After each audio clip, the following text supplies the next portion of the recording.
वालेकुम जमशेद भाई, क्या हाल है भाई? सेहत तबीयत ठीक है?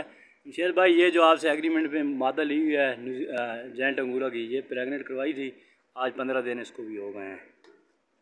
और ये जो पट्टियाँ थी ये वाली, ये भी प्रेगनेंट करवाई हुई है, ये आज 2-3 दिन हो गए हैं करवाई है। ठीक है जी।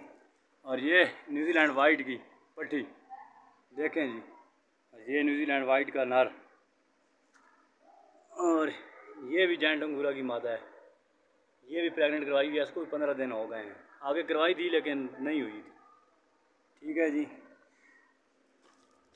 और ये जैंट अंगूरा का नर, ये सारी ब्रीड जो है जमशेद भाई से एग्रीमेंट पे ली गई है और माशाल्लाह ज़बरदस्त जा रहे हैं जी, बिल्कुल A1 जा रहे हैं। ये बैर का माहौल है हमारा, ये देखें जी, ये देखें जी।